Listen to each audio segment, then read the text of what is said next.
Je vais te poser une question, et je veux que tu sois honnête avec toi-même. Est-ce que tu t'es déjà dit « Comment je peux gagner de l'argent ? Comment je peux lancer un business ? Comment je peux devenir indispensable ?» Tu vois ce que ces trois questions ont en commun ? Elles commencent toutes par la même erreur.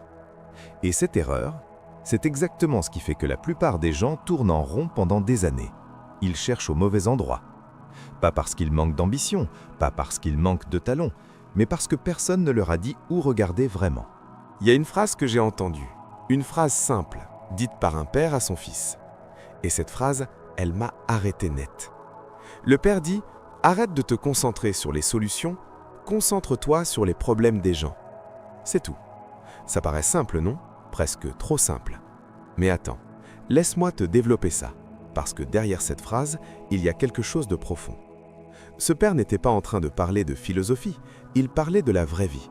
Il parlait de comment les gens qui réussissent pensent, comment ils fonctionnent, et surtout, pourquoi les autres, la majorité, n'y arrivent pas malgré tous leurs efforts.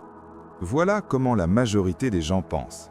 Ils se lèvent le matin et ils se disent « Qu'est-ce que je peux faire pour gagner de l'argent ? Quelle solution je peux proposer ? Quel produit je peux créer ?» Et ils passent des mois, parfois des années, à construire des choses que personne n'a demandées. Maintenant, voilà comment les gens indispensables pensent. Ils se lèvent et ils se disent « Quel problème est en train de faire souffrir les gens autour de moi ? Qu'est-ce qui les bloque ? Qu'est-ce qui les stresse ? Qu'est-ce qu'ils n'arrivent pas à résoudre tout seuls ?» Tu vois la différence ? Dans le premier cas, tu pars de toi. Dans le deuxième cas, tu pars d'eux. Et ça change tout. Parce que quand tu comprends vraiment le problème de quelqu'un, je veux dire, quand tu le comprends mieux que lui, la solution vient naturellement. Elle n'a pas besoin d'être forcée, elle émerge.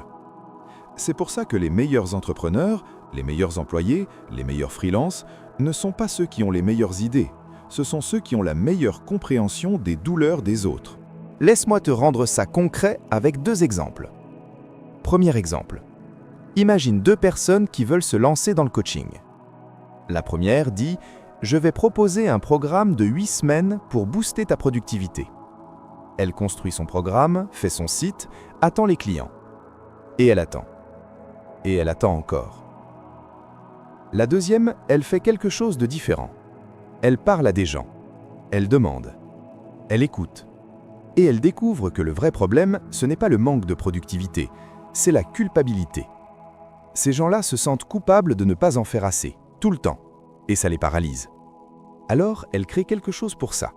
Pas pour la productivité, pour la culpabilité. Devine laquelle des deux trouve des clients en premier. Deuxième exemple. Dans le monde du travail, il y a des gens qui font leur travail, point. Et il y a des gens qui font leur travail et qui observent constamment les problèmes autour d'eux, qui voient ce qui coince, qui anticipent les difficultés avant qu'elles arrivent et qui proposent des solutions avant même qu'on les leur demande. Ces gens-là ne sont pas forcément les plus diplômés, ils ne sont pas forcément les plus expérimentés, mais ils sont indispensables, parce qu'ils ont compris quelque chose que les autres n'ont pas compris. La valeur, elle vient de la compréhension des problèmes, pas de l'accumulation de compétences dans le vide. Maintenant, comment tu mets ça en pratique ? Parce que je ne veux pas te laisser avec juste une belle idée. Je veux que tu puisses faire quelque chose avec ça dès aujourd'hui. Première chose, arrête de chercher des idées de business ou de projet. Commence à chercher des frustrations. Écoute les gens autour de toi. Vraiment écouter. Pas pour répondre, pour comprendre. Quand quelqu'un se plaint de quelque chose, note-le. Quand quelqu'un dit « j'en ai marre de », note-le. Quand quelqu'un dit « pourquoi c'est si compliqué de », note-le. Deuxième chose, pose des questions. Pas « comment je peux t'aider ?» Cette question est trop large, trop vague, mais des questions précises. C'est quoi la partie qui te prend le plus de temps ? C'est quoi l'erreur que tu refais tout le temps ?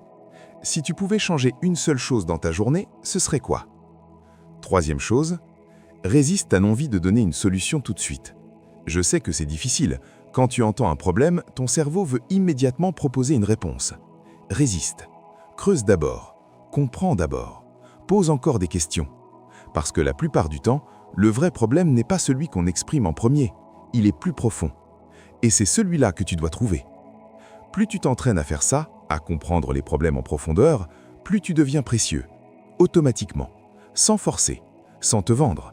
Sans te battre pour attirer l'attention. Les gens viennent vers ceux qui les comprennent. C'est humain, c'est instinctif. Alors je vais te laisser avec une seule question. Une seule. Quel est le problème que tu comprends mieux que la plupart des gens autour de toi? Pas quelle solution tu sais apporter, quel problème tu comprends vraiment, en profondeur. Parce que c'est là que ta valeur se cache. C'est là que ta différence se construit. Le père disait à son fils, « Concentre-toi sur les problèmes des gens et les solutions viendront naturellement. » Il avait raison, et maintenant tu sais pourquoi. Si cette vidéo t'a apporté quelque chose, partage-la à quelqu'un qui cherche encore au mauvais endroit. Et dis-moi en commentaire, quel problème tu as décidé d'aller comprendre en profondeur. Je lis tout. À très vite!